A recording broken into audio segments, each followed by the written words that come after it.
Hi guys! Welcome back sa aming vlog! Welcome sa Nagya Travels Vlog. And for today's video, ang pag-uusapan naman natin ay immigration experience plus airport requirements guide for your Singapore trip. Ayan. So syempre, madami na kaming experience. Ilang beses na kami bumalik ng Singapore. May isang beses na.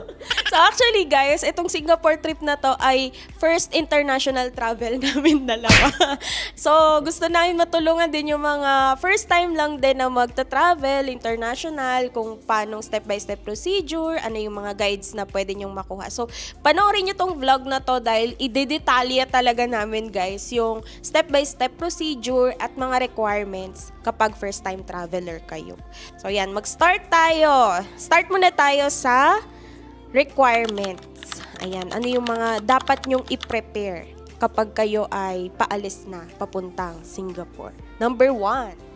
Okay, number 1, syempre dapat yung passport nyo at least 6 months before departure date ay valid pa, di ba?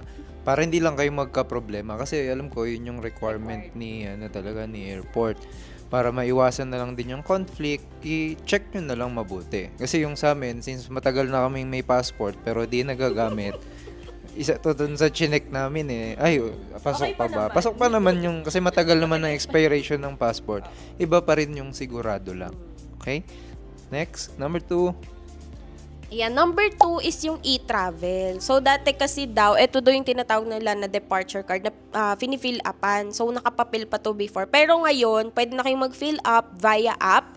So, lalagay na lang din namin yung link sa description box para hindi na kayo mahirapan maghanap kung saan ba siya. And, ito yung photo nung kanyang pinakang app. Ipapop natin dyan sa screen. Ayan. So, yung e-travel, madali lang yan kasi ang fill up nyo lang naman dyan yung flight details nyo, name, birthday, ganyan. Lahat ng mga details naman na nandoon sa inyong flight ay pwede nyo nang i-encode dyan sa e-travel. And guys ha, may rami nagsasabi, hindi naman daw hinuhanap yung e-travel. Pero guys, alam nyo, kapag nandun na kayo sa immigration, may database po sila na nakikita if nag-fill up na kayo ng e-travel.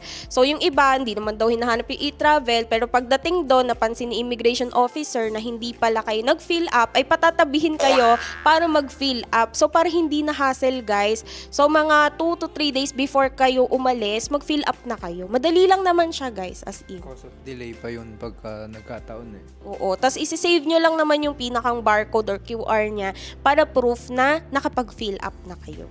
Pin mo na rin yung number 3. Okay, number 3 yung SG Arrival Card. So, kung may i-travel tayo palabas ng Pinas, meron ding SG Arrival Card. Ilalagay din namin guys yung link sa description box para madali nyo siya mahanap or i-flash na natin dyan yung mismong app kung saan kayo pwede mag-fill up. So, same lang din sa e-travel. Hingin lang din naman yung details nyo, flight details nyo, at saka mga birthday, ganyan. So, fill up nyo. Basic lang naman, guys. Madali lang. Tapos, after that, screenshot nyo ulit or save nyo yung QR code para may proof kayo na nakapag-fill up na kayo ng SG Arrival Card. Importante yan, guys, kasi pagbaba ng plane, bago kayo pumasok ng immigration ng Singapore, yung mga officer doon, tatanungin kayo, nakapag-fill up na po ba kayo ng SG Arrival Card? Siyempre, English. What? Hindi sila marunong mag-Tagalog. Ayan, tatanungin na kayo kung nakapag-fill up na ba kayo ng SG Arrival Card. So, para confident kayo, yes po, nakapag-fill up na. Ayan. So, before kayo umalis, again, 2 to 3 days before, fill up nyo na both yan, si e-travel at saka si SG Arrival Card. Madali lang siya, guys, again. And para may guide kayo, lalagay natin yung link sa description box kung saan kayo mag-fill up or yung app kung anong pwede nyo downloadin na app. Okay? Number 4. Ito, optional lang din naman to. Yung insurance, kapag magta-travel kayo abroad or basta malayo-layo, make sure na kumuha na rin kayo ng insurance. Sa option namin, ang kinuha namin ay yung sa GCash, 350 pesos yun per head, pero 500,000 yung coverage niya. So, kami, para lang sure, if in case, ilayo man ng Diyos na may mangyari, at least may insurance kami, di ba? Nasa ibang lugar tayo, mahirap yung kakapaka-paka or nangangamba ka kung sakaling magka-problema. At least ito, sure kami. Confident kami na ano. Pero syempre, mag-ingat naman kayo pag nasa ibang bansa kayo. Kahit may insurance kayo, hassle din talaga yan. Again, ang option na kinuha namin ay yung na kay GCash kasi madali lang magbayad. napakabilis pa ng transaction. 350 pesos per head yung nandun. Pwede naman namin may link ba to? Pwede naman. Meron. Pwede naman. Mismo kinuha namin, i-play natin dyan. Para hindi na lang din kayo mahirapan. Okay? Number 5. Okay. So, ito guys, kailangan i-ready nyo din tong number 5, yung flight details na round trip, guys. Kailangan talaga, guys, pag kayo magta-travel lang, hindi kayo magwo-work travel lang. Kailangan, guys, yung inyong flight ay round trip. Hindi pwedeng one way. Kasi yan, tinatanong talaga ng immigration. Mas maganda i-print nyo na siya. Kasi pagpasok pa lang ng airport, hahanapin na yung flight details nyo para hindi na kayo mahirapan maghanap sa phone. I-print nyo na to. Ito yung pinakang itinerary nyo sa, limbawa, Cebu Pacific, sa AirAsia or PAL, kung saan kayo nag-book. I-print nyo na siya, yung inyong round trip itinerary. So, i-flash din natin dyan yung itsura para hindi kayo malito. Ayan. Ganyan yung itsura niya, guys. Ayan. And number 6. Number 6, ito isa din sa malaking factor na nakakatulong para di kayo mahirapan dun kay immigration is dapat okay na yung hotel bookings nyo.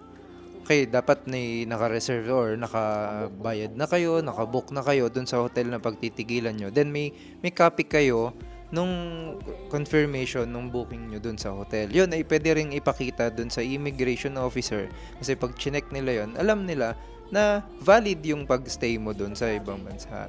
Okay, alam nilang magta-travel ka lang talaga. Kapag, ito yun, again, isa sa mga supporting documents to para mas maging maginhawa yung magiging interview sa inyo ng immigration officer, kagaya nung sa amin. Sama na to sa pin repair namin, printed na rin siya. At least, nung tinanong sa amin, pinakita lang namin. Wala na masyadong naging questions. Okay? Number 7. Okay, number 7, itinerary plus booked activities. Ito guys, hinahanap din to ni immigration officer kung ano ba yung gagawin nyo dun sa bansang yun. So for example, tulad namin nagstay kami dun ng 6 days. 6 days halos kasi madaling araw na kami umuwi pabalik eh. Ayun, ano yung gagawin mo doon sa loob ng 6 days? Dapat may itinerary kayo and familiar kayo doon sa mga places. Dapat i-search nyo siya, ha? Kung gusto nyo ng itinerary, guys, mayroon kaming separate na vlog. Share namin yung buong itinerary namin, yung mga places na pinuntahan namin, magkanong entrance fee, saan pwede i-book. Ayan, guys, ilalagay namin dyan sa next vlog namin. Kaya if di pa kayo nagpo-follow, mag-follow na kayo, guys. Ayan, so i-print nyo siya, no? So for example, sa day 1 po, pupunta kaming Universal Studio. Sa day 2, kami po ay pupunta sa Super Tree Grove. Ayan. So lalagay nyo doon, guys, sa inyong itinerary. Gumawa kayo, if ever kaya nyo i-print nyo na din siya para malinaw din kay immigration officer na ito yung mga gagawin mo pagpunta mo sa Singapore. Ayan. So, kung kaya nyo, mag-pre-book na din kayo ng activities kahit yung, limbawa sa isang araw, 3 activities na gagawin nyo. Kahit yung isa lang munang i-book nyo para may assurance din si immigration officer na talagang may activity kayo that day. Hindi drawing. Hindi pa siya drawing pa lang. Ayan. So, mas maganda mag-book kayo. Again, guys, napaka-convenient mag-book via Klook. Gamitin yung discount code para meron kayong males. Ayan. So, yun guys, yung itinerary plus book activities, i-print nyo yun all together with yung details ng round trip flight nyo. Good. Okay, next naman, airport process tayo. Airport process. Okay. Number 1 dun sa airport process, gaya nung ginawa namin, 4 to 5 hours before flight, nandun na kami sa airport. Kasi para may room for pagkakain, or again, inuna muna namin i-process. Gaya nun, nung sa immigration, humaba yung pila. Talagang sobrang haba nung pila. Then yung sa check-in, pagkakaalam ko, may pila din nung time na yon. So kung pupunta ka doon 1 to 2 hours lang yung nako, sasakit ulo mo. Kasi gaya nung nangyari doon sa immigration, nakapila na tayo, di ba? Tayo na yung next. Biglang may nakikiusap na kung pwede bang sila kasi may iwan na siya nung nako, wag niyong gagawing wag niyong sasanayin yung sarili niyo ng ganun. Magbigay kayo ng 4 to 5 hours before flight na nasa airport na kayo. Tapos at least yung natitirang oras, chill na lang kayo, makapag-pictures pa kayo. Kung mga vloggers kayo, makapag-content creations pa kayo, 'di ba? Ang laki pa nung time na may bibigay nyo sa schedule nyo na ganyan. confident ka kahit magkaroon ng delay. No, yun naman yung unang tip lang na ano namin. Pero ito pa isa, pagdating nyo ng airport, nasa Bukana na lang naman usually ito. Terminal 3. Magbayad na kayo ng travel tax. 1,620 per person yung binayaran namin nung time na yun. Wala namang pila nun. And if I'm not mistaken, yun, ngayon pwede na magbayad through online. Oo, pwede na. Kasama ng, alam mo, nag-book kayo ng flight sa Cebu, Pacific, and pwede na kayong dumiretsyong mag-add na rin ng travel tax para hindi na kayo pipila doon. Oo, again, yung convenience para hindi kayo nahahaselan. Kasi itong travel tax booth na to, alam ko, nagkakaroon din to ng pila eh. Oo. So, yung mga may option naman na bayaran na online, bayaran nyo na. Kasi pwede naman yun, sure naman yung lakad nyo eh. Parang at least less hassle na lang para dun sa schedules nyo. Okay? Number 2. Ayan. So, number 2, pagkatapos nyo magbayad ng travel tax or kung bayad na kayo sa Cebu Pacific app nyo or airline app nyo ng travel tax, punta na kayo sa check-in luggage. Para to sa mga may dala na mga 20 kg and above na luggages, i-check-in nyo po ito. Pwede nyo tong gawin din online. Mas maganda guys, gawin nyo na siya online kung sa Cebu Pacific app, ganyan. Mag-online check-in na kayo para diretso na kayo sa pag-drop ng luggage nyo. And doon nyo na rin makiklaim yung inyong boarding pass. So, yan, lalagay natin dyan yung itsura ng boarding pass. Kasi yung alam ko, pagka may boarding pass lang pagka international, tas pagka yung mga, halimbawa, Siargao, ganyan, Boracay, parang sa paper na lang nila piniprint eh. Pero pag international naka-boarding machine na pagpiprintan nun eh. Alam ko meron. Hindi lang talaga natin ginagamit. Oo, pwede din. Pero ang sinuggest sa amin nung officer doon, nung pagdating namin doon, is dumiretso na daw kaming mag-drop ng baggage. Tas ang nagbigay na rin sa amin ng boarding pass is yung nag-a-assist nung pag-drop ng luggage. Sila na rin yung nag-print, nagbigay sa amin. Siguro that time is may problema yung pag-printing booth nila ng boarding pass. Pero pwede nyo din naman gawin yun. Kung gumagana naman siya, is pwede na kayong mag-fill up lang ng flight details nyo doon, then mapiprint nyo na yung boarding pass nyo. At the same time, yung inyong tag ng luggage. Okay. Number 3, ito naman ay kami pa nagpanigurado lang, yung exchange money. Nagpapalit na kami ng pera nung nandito pa lang kami sa Pilipinas, dun sa airport din mismo. Oo. Kasi iba pa rin yung sigurado na hindi na lang namin nilakihan yung pinapalitan namin na pera. Parang around 5K yung pinapalitan namin. Again, sabi namin, although may option kami na gamitin yung credit card or GCash, iba pa rin yung may hawak ka na cash, diba? Pagdating doon, syempre, first time naman namin mag-travel. Hindi namin alam kung saan or di namin sure. Parang takot pa kaming mag-try. Walang dala kahit magkano, wala. Oo, takot din kami mag-try na mag-withdraw doon sa mga ATM, mga ganun. Kaya ang ginawa namin, sige, magpapalit na tayo ng pera dito para pagdating doon, kapag kinulang, ay mag-withdraw na lang ulit. Thankfully naman, di naman kami kinulang doon sa cash. Yung 5K nung time namin doon. Kasi nga, pagdating na doon, puro card na yung nagagamit namin eh. So, para lang makasigurado, dito pa lang, magpapalit na kayo. Huwag nyo na lang lakihan. Again, huwag nyo na lang lakihan para matry nyo pa rin yung card. Backup money lang siya. Okay? Number 4. Ayan, after namin nagpapalit ng money sa actually pinag-compare pa namin yung yung rate. So, pwede nyo naman siya i-check kasi halos magkakahilera lang doon yung mga money changer. After namin magpapalit, pumila na kami sa immigration. Guys, medyo mahaba yung pila nito. Halos inabot din yata kami ng 1 oras bago kami natawag sa immigration. So, yun na yun. Dapat i-prepare nyo na yung sinasabi namin sa inyo kanina. Dapat nakapag-fill up na kayo ng e-travel. Dapat nakapag-fill up na kayo ng SG arrival card. Yung flight details nyo na round trip, dapat nakaprint na yan. Yung boarding pass, yung passport, i-ready nyo. Tapos, hotel booking. Importante to guys. Lalo na kung halimbawa mga 1 week kayo doon, dapat yung buong 1 week na yun, nakabook na po yung hotel nyo. And yung mga activities na nakabook nyo, pwede i-print nyo na rin siya. Now, may mga backup requirements pa na pwede nyong dalahin, guys. And i-discuss ko yan later after nitong airport process. Mas pag-uusapan natin yung about immigration. So again, after namin magpa-exchange ng money, pumila na kami kay immigration. Mga 1 hour din. Kaya dapat agahan nyo sa airport, guys. Okay. So, number 5, di clear mo na lahat ng na checklist mo, yung ganyan, galing ka na kay immigration, may cash ka na, makapag-check-in ka na. Ito na yung time na mag-aantay ka na dun sa boarding gate mo. May naka-display naman dun sa mga screens kung yung flight mo, makikita mo yung flight number mo, then makikita mo kung anong gate siya pupunta. Take note ha, nagbabago tong gates na to, hindi to fixed lagi. May mga, lalo nung sa atin, di ba, may tinambayan kaming boarding gate. Nagbago pala siya. Then nagbago. So, lakad ulit kami, hakot kami ng gamit. Ito ay dapat chine-check nyo din from time to time, or makinig lang din kayo dun sa nag-a-announce. Oo, may mga nag-a-announce naman kasi na kung boarding gate na ganito ka pupunta. Be attentive lang din. Again, kung may 4 to 5 hours ka naman na nilaan para dun sa hindi ka magmamadali di ba? Kapag hindi ka nagra-rush, magiging smooth lang din yung transactions mo. Attentive ka lang din dun sa din makakapag-relax ka na. Yun yung kinagandahan ng may binibigay na oras. Dun sa may mga credit card na allowed sila pumasok dun sa PAGS, yung may mga sa mga lounge, airport lounge, pwede sila dun sila nag-aantay. Sa amin na walang ganong credit card, tambay-tambay lang kami dun sa may boarding gate na. Maginawa naman, naka-aircon naman kasi dun.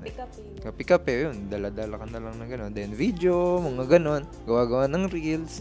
Kasi nakapasa na sa immigration. Oo, nakapasa na. Makakahinga ka na ng maluwag noon. Pwede ka na mag-post noon. Pag nakapasa kayo sa immigration, pwede na mag-post. Pag hindi pa, huwag mo na kayo mag-post. Oo, golden rule yun. Wag kang magpo-post ng My Day or anything related dun sa flight mo kung hindi ka pa nakakapasa sa immigration. Okay? Yan ang tatandaan ha. Wag muna ha. Off mo muna yung data mo kung gusto mo. Para hindi ka mangati mag-post. Okay? Next. Okay, so yan. So, yun nga, tulad nga ng sabi ni Gian, lagi kayong mag-abang ng boarding announcement. Tulad namin, nung time na yun, nakaabang kami sa 102 yata. Nakaabang kami dun sa boarding gate na yun. Nagtataka kami, malapit na yun. Malapit na mag-board. Parang walang katao-tao dito. Tapos, chinek namin siya dun sa screen. Nag-change pala ng gate. So, dapat attentive kayo, guys. Huwag kayong matulog. Pag malapit na kayo mag-board, i-check nyo from time to time if nagbago ba yung gate. So, nagbago yung gate namin. So, pagpunta namin doon, ay, dito na pala. Nalipat na pala siya. Buti na lang, guys. Nag-check kami. Kasi kung hindi, mag-aabang kami dun sa gate na yon. Nagtataka kami. Bakit walang tao? Yung pala na-change na ng gate. Kaya yan, be attentive, guys, pag nandun na kayo sa boarding gate. Okay? So, number 6, ang kailangan nyo lang naman i-present pag magbo-board na ay passport at saka boarding pass. Yun lang. So, guys, yung flight nga pala sa Singapore ay halos 3 hours mahigit din, no? So, kung kaya nyo, kumain na kayo before kayo mag-board para may hindi kayo magutom sa flight, or kung gusto nyo naman, pwede naman kayong mag-avail ng snacks doon sa flight. Pero kung gusto nyo talaga ng medyo heavy meal, before kayo mag-board, kumain na kayo habang nag-aantay kayo. Yan. Okay, number 7. Ito, wag nyong kakalimutan kapag nagta-travel kayo. I-enjoy nyo lang. Ito yung huling tip namin. I-enjoy nyo lang yung buong process. Huwag kayong magpadala dun sa pagka-hassle. I-enjoy nyo lang. Learning experience kasi yung mga lahat ng yan. Then kapag nalagpasan mo na ng nalagpasan yan, syempre iba pa rin yung nadadagdag sa'yo, di ba? Then pagka nandun ka na sa aeroplano, i-enjoy mo lang din. Huwag kang since bagong traveler lang kami ng international, hindi ako natulog nun Parang na-observe ko yung paligid, yung mga ganon, behavior ng mga tao. Tapos, hindi kasi ako nasa window seat ikaw yung nasa window seat. So, pwede, video ka lang, mga ganon. Okay lang, parang, okay, na-experience ko ngayon tong ganito. I-enjoy ko lang siya ng todo. Which is, kahit saan naman, kahit local travel or dapat talaga, enjoyin mo lang yung buong process. Kasi yun nga yung reason kung bakit ka nagbabakasyon para mag-enjoy.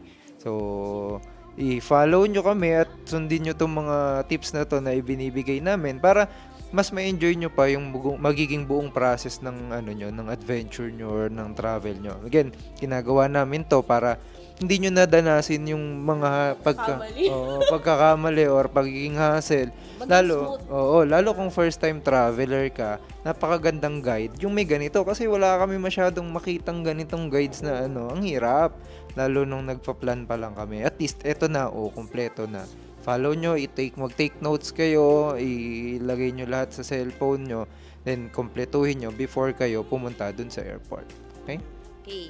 So, yan guys ha, enjoy lang. Kaya nga tayo nagbabakasyon, pang-alis ng stress. Kaya huwag kami stress masyado. At number one na magandang gawin nyo para hindi kayo stress is maging maaga kayo sa airport. Promise, hindi kayo masyado may stress pag marami pa kayong time. May stress kasi kayo pag late na kayo, palipad ng aeroplano, nasa immigration ka pa. So, dapat guys, maaga talaga ha. Ayan. Okay, so punta naman tayo sa immigration experience. So, ito na, kinakakabahan to ng lahat. So, kami first time traveler lang din kami, international. Medyo talagang isa to sa pinaka nakakakaba. Lalo na may maraming mga horror stories na mga na-offload. OMG, sabi ko, sana wag naman tayo. So, eto guys, actually, mas mahigpit po sila sa mga solo traveler. Yan, yung mga first time, yung mga wala masyadong work or wala freelancer, ganyan. Medyo mahigpit sila sa ganun. So, sa case namin, since husband and wife naman kami, nung puwila kami sa immigration, pagdating doon, sabay na kaming pumunta sa window. Actually, yung isang bata dyan, parang walang sinabi. Ako nag-explain. So, yung number one na tinanong sa akin ng immigration officer ay, saan ang punta? So, syempre, Singapore po. Tapos, may ticket na ba pabalik? Sabi ko, yes po, nakabook na po. Tapos, ito po yung date ng return flight namin.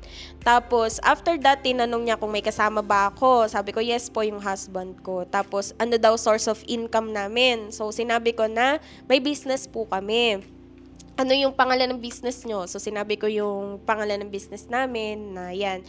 Then, hindi naman na actually hiningi yung business permit namin. Parang tinanong lang yung mga details na yun. Tapos, sumunod nun, tinataka na yung passport namin. As in, ganun lang kabilis. Ang number one tip lang talaga is maging confident kayo. No? Tsaka, kung ano to yung sinabi namin sa buong vlog, sundin nyo lang yun. Bakit? Kasi pagdating dun sa immigration, wala namang tinanong kahit isa sa akin. Kahit pangalan ko nga, hindi na tinanong eh.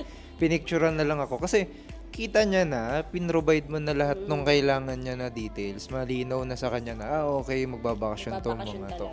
Ganun siya kaganda. Ganun siya kagandang ITR na preparation. Kasi to the point na yung kasama mo, hindi na tinanong.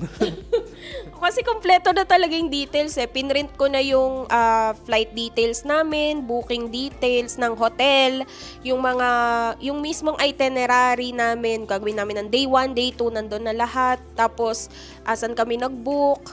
Tapos, yung aming, yun nga, yung hotel accommodation, nakandun na lahat. As in, parang wala na siyang itatanong. So, ang number one tip lang talaga namin guys, be confident. Kasi nararamdaman nila pag kinakabahan kayo. Kung wala naman kayong tinatago, talaga namang magbabakasyon lang kayo, huwag kayong kabahan. Tapos pag may itatanong sa inyo, isang tanong, isang sagot lang. Huwag na yung, halimbawa, anong trabaho mo? Nagtatrabaho po ko dito sa ganito pong address, ang position ko po ganito po, ganyan. Huwag nang mahaba, basta isang tanong, isang sagot lang. Tapos dapat confident kayo. Tapos, yun nga, may mga backup documents talaga dapat kayo. Kasi kung medyo hindi naging smooth yung usapan nyo ni immigration officer, ito yung mga dapat nyo pang i-ready na mga bagay-bagay. Ayan. Dapat pag kayo'y employed, dala nyo po yung inyong certificate of employment, copy ng payslip, tapos bank statement. For business owners naman, dapat may copy kayo ng business permits, ITR, tsaka bank statement. Ito guys, pwede naman hindi nyo na to i-print. Sa case namin ni Gian, gumawa kami ng GC. Lagay nyo lang, gawa kayo ng GC, then doon nyo i-send nyo lahat ng mga details na yan. Para paghahanapin nyo na, hindi kayo nagkakukumahog sa cellphone nyo na alam nyo nang buksan nyo lang GC, nandun na, kompleto na. Kahit dalawa lang kami, may GC kami. Nag-add lang kami nung isa namin extra account. Tapos yun, nandun lahat, nakalagay sa GC is Singapore 2024. Nandun na lahat, yung mga PDF file, yung flight details, booking accommodation, ng itinerary, nandun na din yung bank statement namin, ITR. Di na namin pinrint tong mga supporting documents if ever lang naman nahanapin. Wag naman pagdating dun sa pagdating sa immigration officer, parang may dala kayong isang makapal na folder. Oo, merong ganun. Oo, lalo silang na hold nung ginawa nila yun. Nung as in, parang kang nag-a-apply ng trabaho. Oo, true guys. Oo, na yun, pagka ganun. Kasi nung before kami tawagin, merong mga nauna sa amin, solo traveler siguro. May dala talagang isang makapal na folder, guys. Ang nangyari sa kanya, na-hold siya, na second interview siya kasi para talaga siyang mag-apply ng trabaho. Tapos parang undefensive kasi nung dating na parang may tinatago, ganyan. Kailangan confident kayo, lalo na if talaga namang magbabakasyon lang kayo. Tapos kung kompleto naman, again, backup details, backup documents lang naman lahat ng to. Iba pa rin yung meron. Hindi naman nila kukunin yan or hawak nyo pa rin naman yan after. Kapag nangangailangan lang, may maibibigay kayo, less hassle na, di ba? So, yun. At least ready lang kayo. Hindi yung tatawag pa kayo sa bahay nyo. Papicturean nga nung ano ko dyan, nung passbook ko dyan. Dapat ready na kayo. Nakagawa. Tulad namin, gumawa kayo ng GC. I-PDF file nyo or screenshot nyo. Kahit yung screenshot ng mga e-travel nyo, SG arrival card, dun nyo na ilagay lahat. Para pag may kinailangan kayo, madali nyo mapupull out yung mga details. Yun follow nyo lang tong mga nabanggit namin dito sa buong vlog. And then, yun yung mga i-prepare nyo. Kung kaya nyo ng printed copy, mura lang naman magpa-print. Or kung may printer kayo sa bahay, mag-print na lang din kayo para may hawak na rin kayong documents. Or lagay nyo, gawa kayo ng GC para hindi na kayo mahirapan kapag ka nandun. Again, yung gantong setup na ginawa namin ay yung nagdala sa amin to the point na siya lang yung in-interview. Ako, hindi na. Hindi na talaga. Magkasabay kami sa window, pero ako na lang yung tinanong. Tapos yun lang yung mga tinanong sa akin, as in basic na basic lang. Tapos, lang kami, ang suot lang namin na parang varsity jacket, ganyan. Ayun yung suot namin. Tapos wag kayo magsuot ng yung parang, halimbawa, mga long sleeve na polo. Guys, yung parang mag-apply sa trabaho, wag ganun. Minsan may mga kasabay pa, naka-coat pa. Alam mo yung parang literal na mag-a-apply ng trabaho. Huwag ganun mga formal, yung mga chill-chill lang na mga damit, guys. Yun yung isusuot nyo. Tapos yun, dapat confident kayo sa mga itatanong sa inyo. Isang tanong, isang sagot. Wala nang mahabang explanation. Walang tanong Walang tanong. Ang swerte ko naman noon, wala nang tinanong sa akin. Wala talaga. Kasi after niya akong tanungin, in-stamp na yung picture, stamp na. Tapos ganun din, sumunod na siya, picture, stamp na. Kasi ano na may tatanong, ay asawa to. Wala naman choice to kundi sumama Kalad ka rin lang to Kaya ganun, sige, hindi, picture na lang kita. Kawawa ka naman. Kawawa naman pag naiwan. So, yun na guys ha. Dapat enjoy nyo lang lahat, buong process. Huwag kayo masyado ma-stress. Sobrang saya mag-travel guys. Actually, bago kami mag-decide dito sa first international travel na to, ang daming what if, ang daming baka ganito, baka maligaw tayo, baka ma-offload tayo. Ang daming, nag-overthink kami, literal. Pero guys, pag nandun ka na, tapos confident ka naman na magta-travel ka lang naman talaga, ayan, talagang i-enjoy nyo yung process. Sobrang sarap mag-travel. And since naka-follow kayo sa amin at na-provide naman namin lahat ng details na to, sure naman kami na hindi na kayo magkakaproblema pagdating sa immigration. So yan. Tapos again guys, pag nakabook kayo via Klook, ang maganda dito since naka-app siya, pagka biglang tinanong sa inyo yung kung nakabook na ba kayo ng mga activities, pwede nyo ipakita yung Klook app nyo. Makikita na yun doon kasi yung mga nabook nyo na activities, yung confirmation, nandun na lahat sa app.